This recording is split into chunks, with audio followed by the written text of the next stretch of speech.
तो आज का हमारा टॉपिक है reactivity towards oxygen.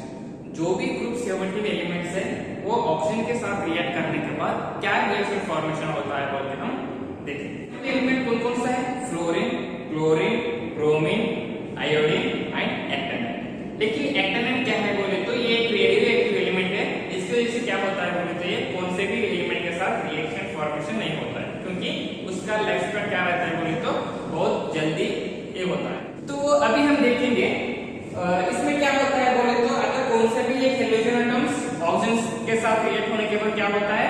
Oxide formation होता है। तो अभी हम क्या करेंगे बोले तो वन बाय वन देखेंगे। तो पहला वाला क्या है बोले तो फ्लोरीन।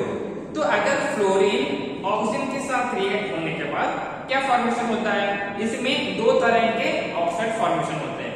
एक क्या है बोले तो OF2 एंड O2F2। ओके, तो यहाँ पर क्या होता है बोले तो अगर हम oxygen difluoride and dioxygen difluoride की बात करें तो यहाँ पर क्या होता है बोले तो OF2 ये क्या है बोले तो ये एक थर्मोडायनामिकली स्टेबल रहता है एंड O2F2 क्या होता है बोले तो अगर ये ऑक्सीडाइजिंग एजेंट की तरह काम करने का रहे तो ये क्या होता है बोले तो it is reacts with plutonium to form PuF6। तो क्या होता है बोले तो जो O2F2 में वो ऑक्सीडाइजिंग एजेंट की तरह काम करने का चाहिए रहे तो with the help of plutonium ये क्या करता है बोले तो PuF6 हो गया, क्योंकि PuF6 में फ्लोरीन का क्या है? हाईली इलेक्ट्रोनेगेटिविटी एलिमेंट है।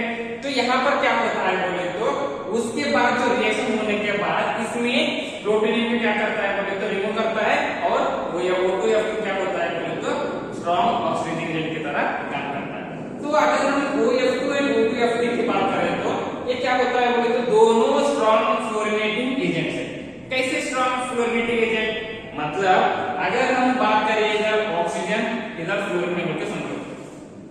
ओके, तो इन दोनों के बीच में which one has the highly electronegativity element?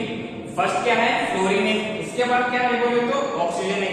लेकिन जिसके पास एनर्जी ज्यादा रहता है वो क्या करता है बोले तो वही आदमी जीत जाता है।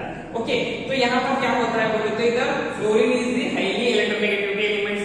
ओके, तो इसकी वजह से क्या हो रहा है बोले तो इधर फ्लोरीनेटिंग एजेंट के जो भी फ्लोरीन मॉलिक्यूल है वो स्ट्रॉन्ग फ्लोरीनेटिंग एजेंट से due to the presence of fluorine has a highly electronegativity elements. Okay, तो अभी हम क्लोरीन की बात करेंगे। तो अगर क्लोरीन ऑक्सीजन के साथ रिएक्शन होने के बाद क्या क्या फॉर्मेशन होता है बोल के हम देखेंगे।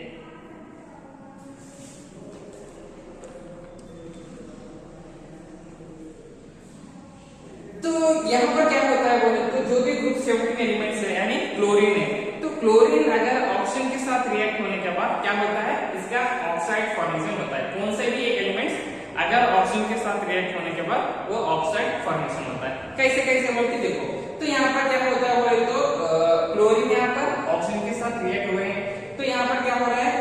क्लोरीन ऑक्साइड, ओके, और chlorine dioxide, chlorine hexaoxide and chlorine heptaoxide. मतलब जो भी एक हेलोजन एटम ऑक्सीजन के साथ रिएक्ट होने के बाद यहाँ पर क्या होता है बोले तो वेरियस ऑक्सीजन स्टेट आए। आपको एक डाउट आए होंगे यहाँ पर क्या हो रहा है बोले तो फ्लोरीन में सिर्फ दो ही ऑक्साइड फॉर्मेशन हो रहे हैं, लेकिन क्लोरीन में क्या हो रहा है बोले तो टोटल ये अभी उसमें इतने हैं लेकिन ये बहुत सारे फॉर्मेशन होते हैं। क्यों ऐसा? यहाँ पर भी ज्यादा फॉर्मेशन होना बोल के आपको डाउट आता होंगे, लेकिन यहाँ पर क्या होता है बोले तो अगर हम ऑक्सीजन फ्लोरीन एंड क्लोरीन की बात करें तो इसमें क्लोरीन क्या है? क्लोरीन हाईली इलेक्ट्रोनेगेटिविटी है कंपेयर टू दी यहाँ पर क्या होता है बोले तो फ्लोरीन जो है क्लोरीन से ज्यादा हाईली इलेक्ट्रोनेगेटिविटी है। तो इसकी वजह से जिसके बाजू में कौन सा भी एक एलिमेंट्स रहता है ना तो उसका कैपेसिटी क्या रहता है? लो रहता है। इसके साथ क्या करते हैं बोले तो जो बड़े आदमी से क्या पंगा लेना बोल के ऐसा बोलते हैं ना, तो यहाँ पर क्या होता है? फ्लोरीन से कोई भी पंगा नहीं लेता है ताकि ये हाईली इलेक्ट्रोनेगेटिविटी एलिमेंट्स है। अगर हम क्लोरीन की बात करें तो क्लोरीन में क्या होता है बोले तो ऐसा नहीं है जिसके साथ मन चाहिए वो ऐसा बॉन्ड बना सकता है। तो इसकी वजह से क्या हो रहा है बोले तो क्लोरीन के साथ ज्यादा ऑक्साइड फॉर्मेशन हो रहा है। ओके, तो अभी क्या होगा? अभी हम क्या देखेंगे बोले तो ब्रोमीन। तो अगर ब्रोमीन ऑक्सीजन के साथ रिएक्ट होने के बाद क्या क्या ऑक्साइड फॉर्मेशन होता है बोल के हम देखेंगे। क्या फॉर्मेशन होता है? एक ब्रोमीन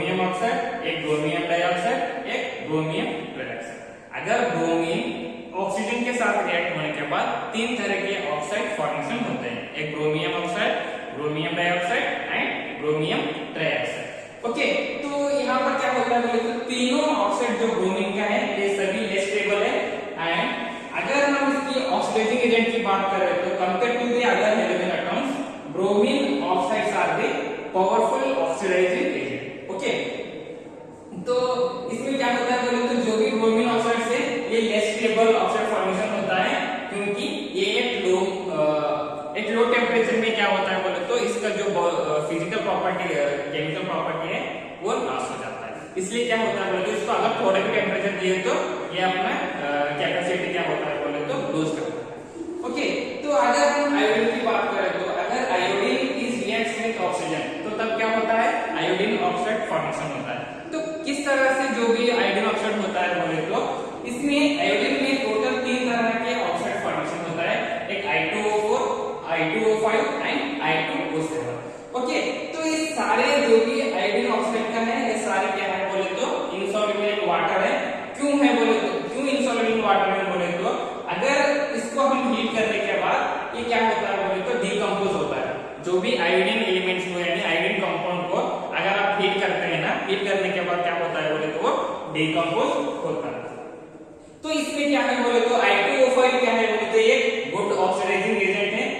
I2O5 क्या है बोले तो एक गुड ऑक्सीडाइजिंग एजेंट है। ये कहां पर यूज करता है बोले तो जहां पर हमको कार्बन मोनोऑक्साइड प्रिपेयर करने का रहता है ना, जहां पर क्या करता है बोले तो I2O5 यूज करते हैं।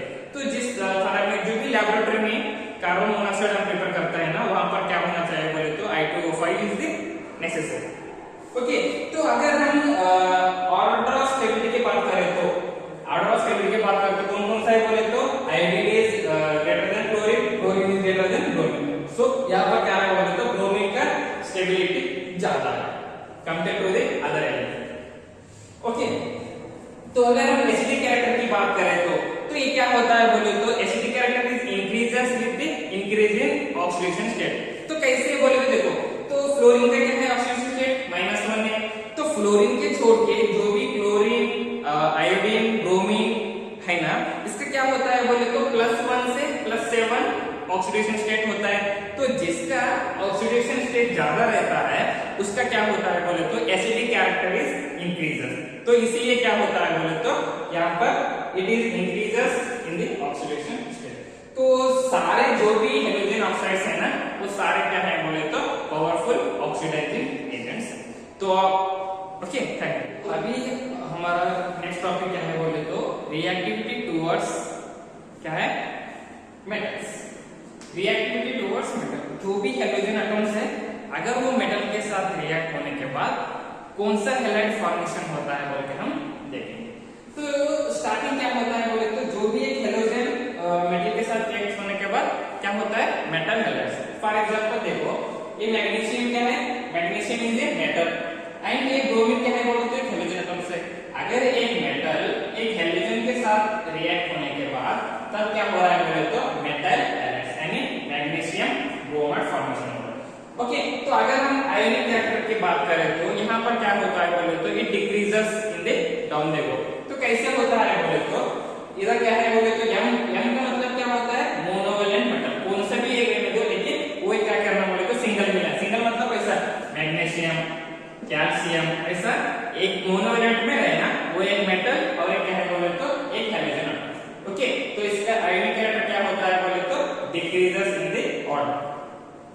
तो अगर इसका ऑक्सीडेशन स्टेट की बात करें तो यहाँ पर क्या होता है बोले तो higher oxidation state metal halides are covalent in nature. तो जिस एलिमेंट्स का यानी जिस हेलोजन एटम का हायर ऑक्सीडेशन स्टेट है उसका कोवैलेंट नेचर क्या होता है बोले तो ज्यादा रहता है। कैसे, इधर देखो SnCl4, PbCl4, SbCl5, BF6 ये है ना, ये इससे ज्यादा है बोले तो SnCl2, PbCl2, SbCl3, BF4 से ज्यादा कोवैलेंट है। क्यों? क्योंकि इसका ऑक्सीडेशन स्टेट क्या है बोले तो ज्यादा है compare to this.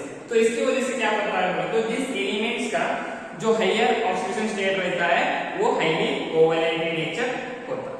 Okay, next topic है ऑक्सो एसिड्स ऑफ हेलोजन। तो कौन से भी एक ग्रुप 17 एलिमेंट्स ऑक्सीजन के साथ रिएक्शन होने के बाद तो क्या होता है हमको ऑक्साइड फॉर्मेशन होता है।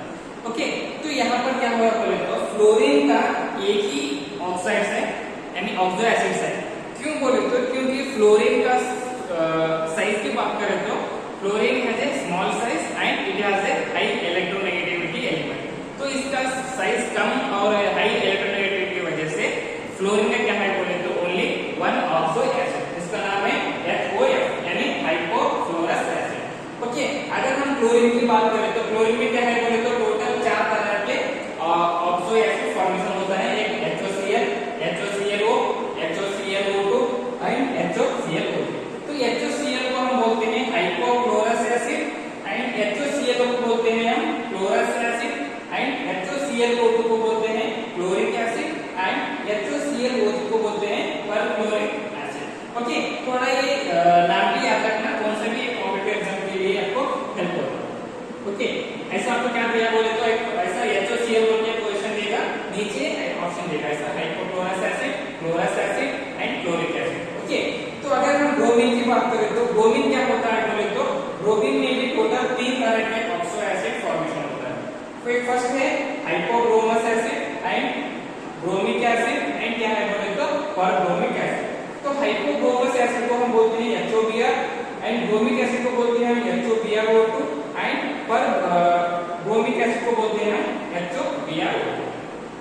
ओके, उसके बाद हम आयोडीन का देखेंगे। तो आयोडीन का हम ऑक्सो एसिड देखने के बाद इसको क्या होता है बोले तो आयोडीन में भी 3 तरह के ऑक्सो एसिड फॉर्मेशन होता है। एक हाइपो आयोडस एसिड, इसको हम बोलते हैं HOI। ओके, तो आयोडिक एसिड को हम बोलते हैं HOIO2 और पर आयोडिक एसिड को हम बोलते हैं HOIO3। ये सभी क्या है बोले तो ऑक्सो एसिड्स ऑफ हैलोजेंस है।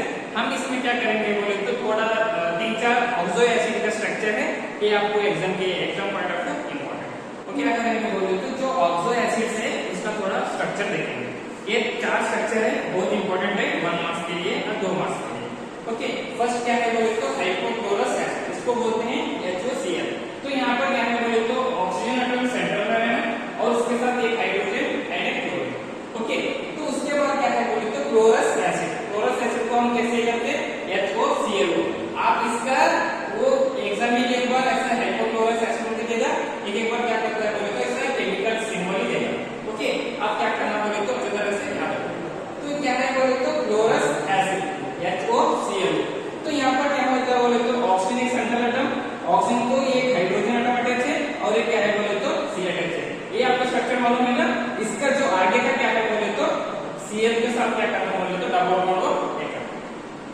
तो उसके बाद क्या है बोले तो क्लोरिक एसिड। तो क्या है बोले तो HOClO2। तो HOCl का तो आपको स्ट्रक्चर पता है ना। तो HOCl, तो HCl तो क्या है बोले तो 2 डबल बॉन्ड को अटैच है। ओके, तो फोर्थ क्या है बोले तो परक्लोरिक एसिड यानी HOClO3।